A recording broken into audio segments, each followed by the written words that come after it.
Welcome to Elevate El Paso. We have a great show lined up for you today. As you know, Elevate El Paso is a program designed to bring the spotlight to those everyday heroes who nobody recognizes, as well as advice from those who have already achieved that quality of life we are all seeking. Elevate El Paso's mission is to establish beacons of light in our community, and its vision is to create a movement that makes El Pasoans proud of helping each other out and raising that quality of life. The purpose for all this is the love for our community and those people in it. We have some great guests today, and I hope you enjoy the show. Stick around.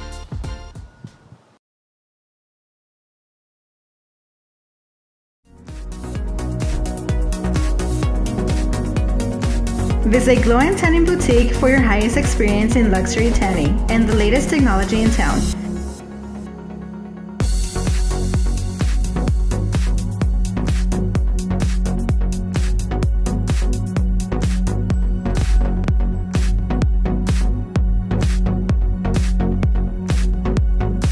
Glow Tanning and Boutique, 2106 Zaragoza. All right, guys, welcome back to Elevate El Paso. We have found our way down with Chuck the brother. Chuck, how are you, brother? Hey, Caleb. I'm excellent. I'm doing great. I'm so happy to be here because the title of the show is to elevate El Paso, and that's what we need to do, right? Exactly, and that is the whole purpose of this show.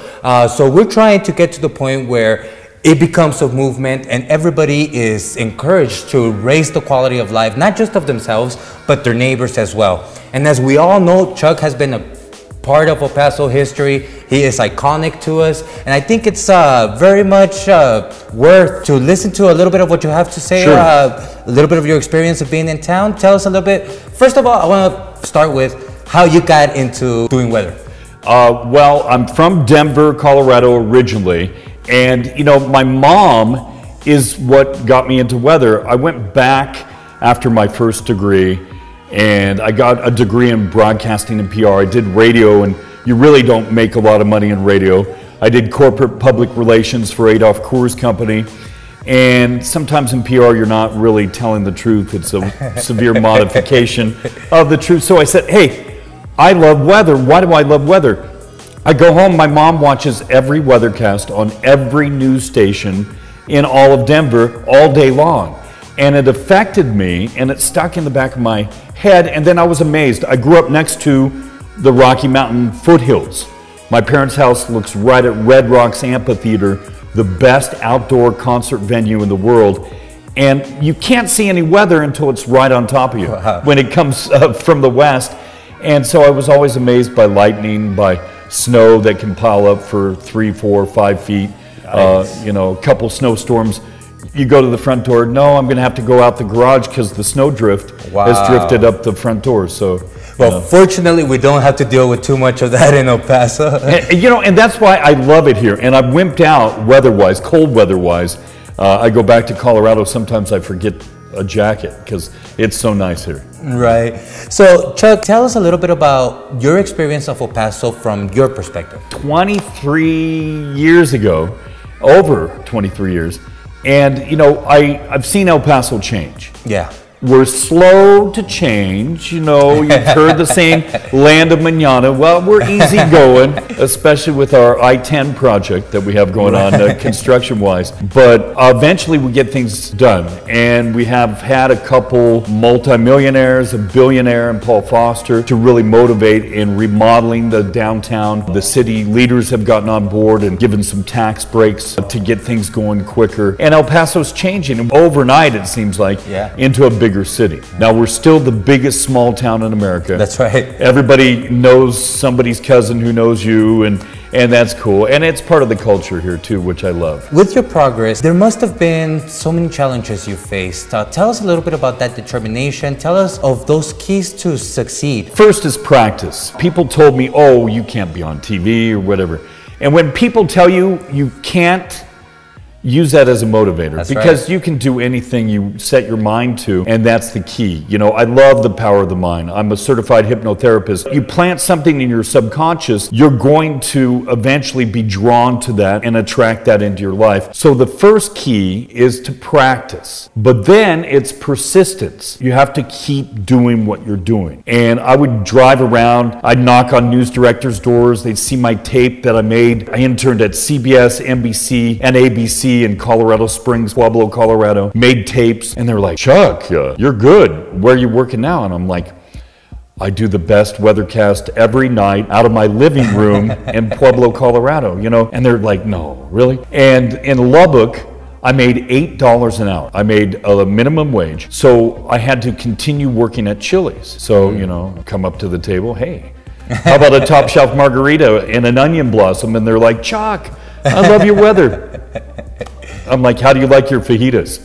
Right. I got to pay 2 college degrees, got to pay rent and pay my bills. And then eventually El Paso called me and said, how would you like 2.5 times the money you're making at both jobs to move here? And I said, I always loved El Paso. And love it I came here, yeah. So tell us a little bit about your website and how that's going. I know there's some big plans up ahead. Yeah, chuckdebroder.com. And Chuck DeBroder YouTube, go there, subscribe, hit the notification bell. It helps me out a lot. Thank you. And Chuck DeBroder, certified meteorologist on Facebook, WX Chuck on Instagram, Chuck DeBroder on Twitter. And that's where my daily weather videos of my weather graphics are made.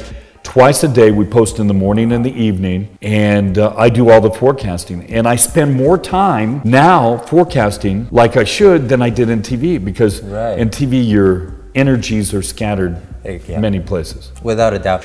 So Chuck, moving on to a slightly different subject. I often talk to the younger crowd. I'm involved with the Boys and Girls Club.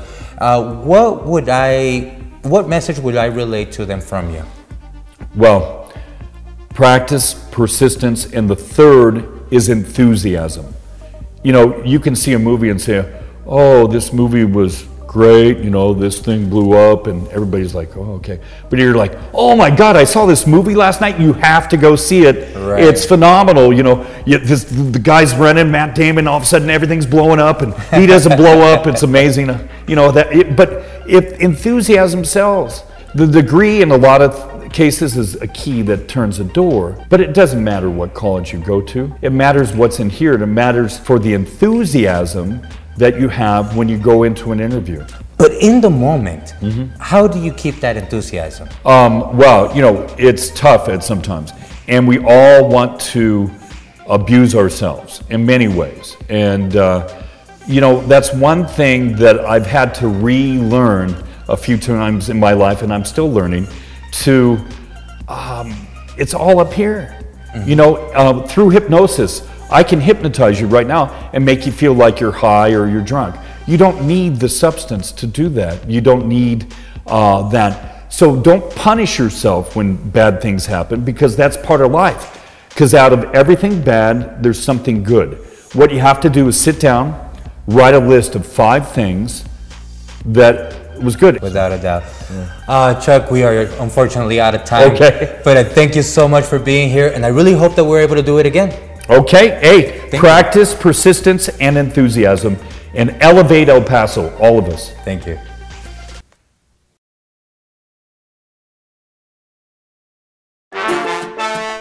Zumbini with Michelle, the best bonding experience inside Maneo's Dance Academy, 1035 Belvedere Street, 100.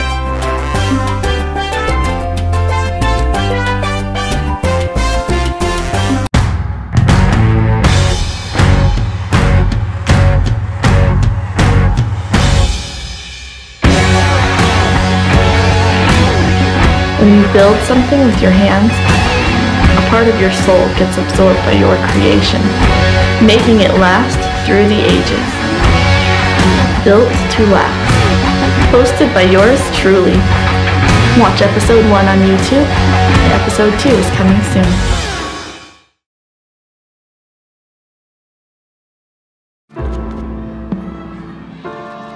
At Boys and Girls Clubs, it's not just about trying new things. Learning the right steps, or making contact. It's not just about exploring the future. It's about helping them build it. It's about making the connection. It's about proving every kid and teen who enters our doors has what it takes. Great futures start here. Lara, good afternoon. How are you? Good. How are you? I'm doing well. I hear you're doing great things with the Boys and Girls Club, and I'm here to tell us a little bit about that. Yes. You know, what we do here in the community with the children, especially in the areas where they're needed to have a safe place to come after school, is a program that it was, they started out in El Paso since 1929. Wow. Yes, so this has been in the community, and all the children have access to this club where they come, and after school they get to do their homework, have something to eat, they have mentorship, they have many programs including sports. So this has been something that has helped a lot of our community children, and also a lot of successful people in El Paso that came through this club are always talking about the benefits of having a safe place to come after school. We just met with a couple of our alumni, Mr. Richard Lopez, also Mr. Joe Renteria, and these people were here in the 60s. You know, they're very successful right now. They're individuals that have done a lot for themselves, and they attribute all of that success to the bases. The bases were to come here and have a safe place and have somebody that care for them. So Mr. Renteria, for instance, it's in the film industry in Hollywood, has been a great influence and a great example for not just our local El Pasoans, but also within the Hispanic community. So just to mention a few, Mr. J1, Edward James Olmos, wow.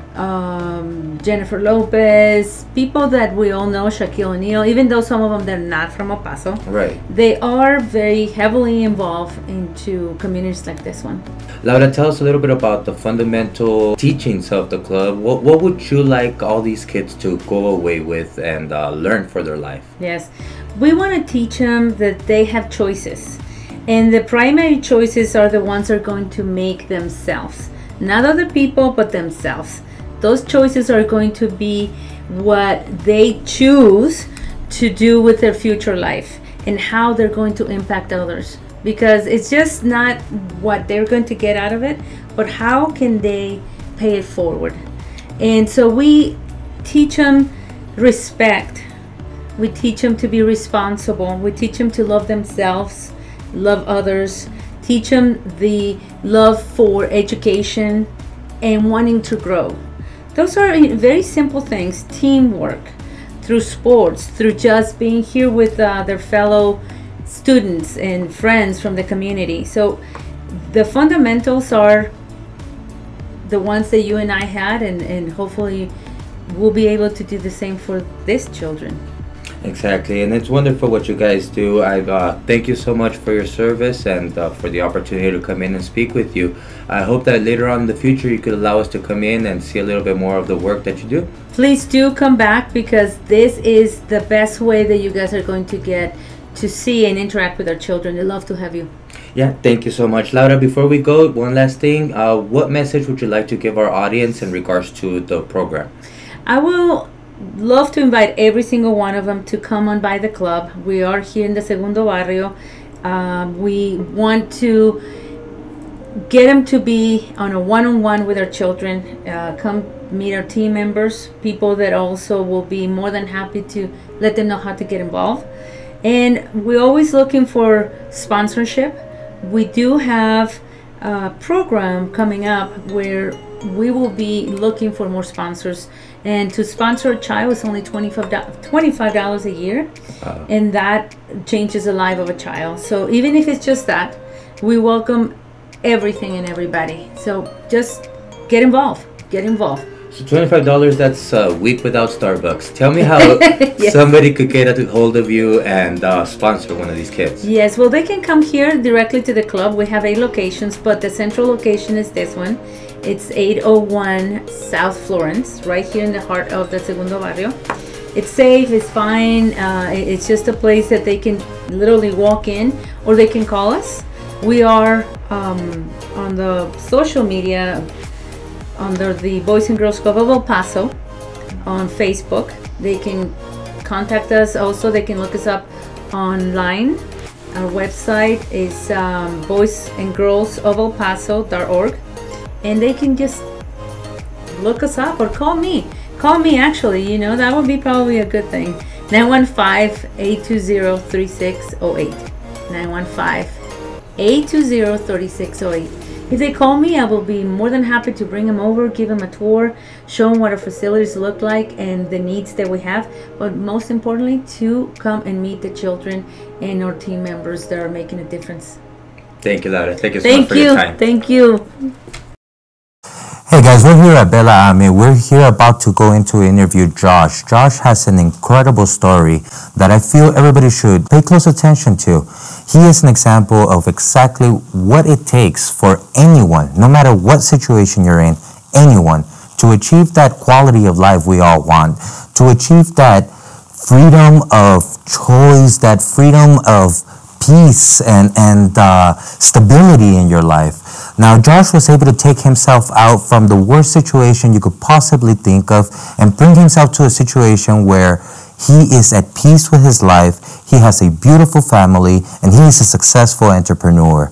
This is exactly the kind of to train and the kind of will that we should all seek. Now, there's one thing we know in life. 80% of the things that happen to us, we can't control. 20%, they're within our control. But the only thing that we have 100% control of is the way we respond to things. Don't react to anything. Always think of the highest self that you could conceptualize and respond as if you were already that perfective self. Always offer your most perfective response. In Josh's story, we're going to see a perfect example of how it is that you have the power to respond in the best way possible, regardless of the situations facing you. Stick around, guys. Guys, we are here with Josh at Belle Ame. Belle Ame, Belle Ame. We have, if you guys could only smell this place, it is so relaxing, but it's not really what we're here to talk about. Josh has an incredible story that I feel will be of inspiration to all of us, and it's something that we should all pay close attention to. Josh, how are you, first of all? Good, Caleb. Josh, I know that you've come a far way. You are a successful entrepreneur in our town. You have a lovely wife, beautiful family. But before you got to that point, tell me a little bit about your background and how it is that you got to this point and what it took. I guess the took part was will. I come from Albuquerque, New Mexico, and Albuquerque is not the greatest place in the world. It's also not the worst place in the world. I happen to live on the worst part of the Albuquerque scenario. Growing up pretty poor, you know, my whole family was on drugs. I didn't really have anyone to caregive for me, so I ended up in group homes and foster homes for most of my life. In and out of houses. I think one year I moved 16 times. So not easy for any kid to have to endure a foster home or a group home, but it was really, I guess, an eye-opening experience. Kind of have to dig deep. The first time I was taken away from my parent, I was 7 years old. I was taken away for a couple weeks. It was more of like a wellness check, I guess. And then I moved in with my grandmother. I lived with my grandmother until I was about 14, and she got diagnosed with cancer. And at 7 years old, what is the mindset? I mean, you must have felt lost in the world. Can you think of any one moment when you said, this is the moment I decided to be different? We had just gotten evicted from an apartment complex, and we were living in the back of a pickup in one of those pickup campers. It was like June. We had just gotten out of school, and I remember just being in this camper. It was so hot. I get out of there, I open the door, and I look in there, and my mom and my brothers and sister, they're content. And I look, and my mom, yells, shut the door, and I literally decided right then that door was shut forever.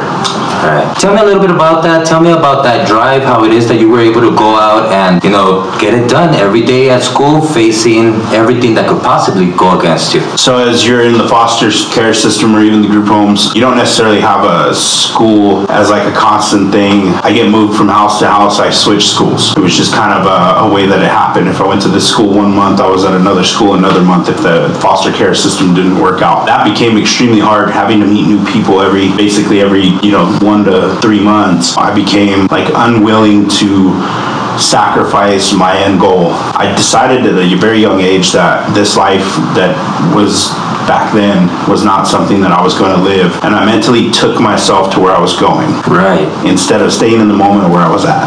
And that is probably one of the hardest things you can do, but it was the only option. Now, at some point, moving forward a bit, fast forwarding a little bit in your life, you had to face a judge and get that release so that you're able to go and have a quote-unquote normal life. Tell us a little bit about that, and tell us what it is that the judges were able to see in you to just let it happen. So when I was 16, I decided that I was going to go on the run. I faked some emancipation papers, signed myself out of school. Following day, I signed myself into a new school in a different county. Well, by doing that, it made me basically a criminal. It's how the state of New Mexico does it. I'm in their custody now. All of a sudden, I'm absconded. So I basically dodged the social worker and the police for about 3 years. When I was 19, called my social worker and let him know, hey, look, this burden is being helped. It's holding me back from life. I can't keep moving forward without this. Explained to my caseworker what had happened, the abuse and things like that, and we got in front of the judge, and the judge, let me go. If you have to give advice to someone on how it is that you were able to get to that point, what would that advice be? I guess the only advice that I could really give is you don't have to be dictated by your current situation, because your next situation could be a better, more productive place for you to be. I got put in a group home where I had staff members that wanted me to succeed. That's pretty significant. Right. Now, is that part of why it is that you feel that you have to help everyone now, that you feel that it's part of your life, that because you were given that hand? I think as a human, you should strive to help people in need. Right. So, folks, there you have it. That is exactly the type of mentality that we need to all have to be able to succeed in life. Not talking about a bank account, not talking about any social status, but simply succeed to where you have an evolutionary journey in your soul, in your mindset, and you get to the point where you're at peace with yourself, with your life. Josh, I can't thank you enough. Thank you so much for your interview. Thank you so much for your example. And I do hope that we're able to come back and touch base with you again and see you. All right, guys, welcome back to the show. We are now with Freddy Klayel. Freddy, how are you, brother? Good to see you. And Freddy's going to talk to us a little bit about leadership. He has a great example to give to all of us. He's been successful in his life. Freddy, tell us a little bit about what it takes to have those leadership skills, and really briefly, and then we'll touch a little bit about the current politics situation. Sure. So I think that the most important thing in leadership is having a willingness to always keep learning. It seems cliche, but the fact is that once you put something out into the universe, you're going to act on it, right? So if I want to learn more, like right now I'm really interested in learning more about government contracting. So where am I going? I'm actively going to go and seek out people who know about it. I'm going to go and actively seek out people who are working in that industry. And instead of pretending that I already know about it, I'm going to seek answers to what I'm trying to learn about. Once I have enough knowledge, I'm going to put it into practice. It does have an entire process that leads towards a product. Success to me is a lot of it has to do with your ability to finish things. But you finish it in steps, right? And how many of us get stuck in step one all the time? And I've become good at getting past step one. So you can get past that little hump of, hey, I don't know something about it, but I'm interested, let's go learn. That's almost half the battle. So you're saying leadership are determination, having that willingness to continue to grow, and being involved. Being humble enough to realize you don't know something and asking somebody, if I'm gonna talk to somebody about video production, I'm gonna go to you. I'm not gonna go and pretend I know it and start doing something and start telling. Let's say I want to produce a show, and I have to direct people, and I have to have entire staff working for me. I am not going to pretend that I know that. I'm going to go and seek answers. And so the mentor has to first seek out a mentor. I think so. Excellent way. What do you think about that? Do you think mentors seek out mentors? Without a doubt, every mentor must have somebody that they have a vision that is bigger than themselves. Yeah, and I think that's too bad, because a lot of especially for younger people, a lot of what we see as success, they'll see somebody like Elon Musk. They have these images of somebody who's already complete, but they rarely talk about the process that it took to get there. Right. You know what I mean? So a lot of what we associate with success, unfortunately, is directly tied to money. But we need to teach kids, like, hey, you need to start somewhere. You have to be able to work for it. It doesn't matter if you go to school, it doesn't matter if you go to trade school, you have to be willing to work towards your goal. And that's leadership in and of itself. Exactly, and I couldn't have put it in better terms. I want to talk a little bit about the current situation in politics and how polarized everybody is. I believe that the best way for people to elevate their life is to get out of a situation where they have a polarized mentality. When we're polarized, we're all losing. The way that I approach it, and it's because of my background, so my dad's Palestinian, my mom's an ethnic Jew, she's practicing Christian. So whenever people talk about politics and they're talking about like a really small issue, I'm like, oh, that's nothing. Like I've watched my parents work out very deep differences all my life. So in that sense, I'm privileged. Like really, it's the truth. I am privileged in the sense that I'm able to reconcile things a little bit more naturally than other people. So this is where I think that people need to actively try. You need to understand people's intent behind their way of life or their beliefs. Like in El Paso, there's a lot of people, there's a lot of different types of people, but I still think that we have more in common than we have differences. Yeah. And if we keep that in common, I think that kind of solves itself, regardless of where you stand. I'm sure that if you and I were really to sit down and talk politics, there's probably some very, very stark differences that we may share. But we both have kids that are in middle school. Your daughter is 13, right? 13 years old, yeah. My son's barely in 6th grade. I think we have more in common when it comes to talking about family and our endeavors. You were just telling me how you're learning more about your personal family lineage and something that I've always been interested in. It's just politics. Yeah. That's what it is. It's just politics. Freddie, thank you so much for your time. I appreciate you. Thanks for being here.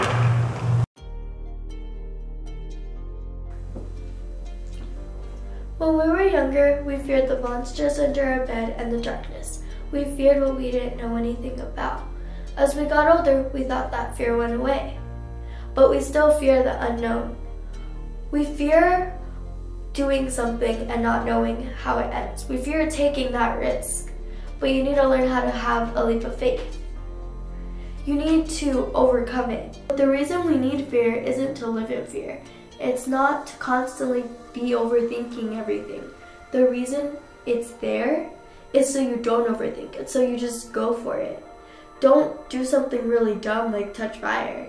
But if you're gonna go skydiving, just take the risk and jump. When you have that fear, you can't just live in it. Now, fear isn't always a bad thing if you learn how to overcome it. If you let it grow and just live with it, then it's a bad thing. But if you're constantly overcoming it and taking that risk, like skydiving, that's overcoming the fear, which makes it good. Remember, there's only 2 sources of emotion for every action. Fear, where you do nothing about it and just let it grow, or love, where you overcome it and move on. Choose love.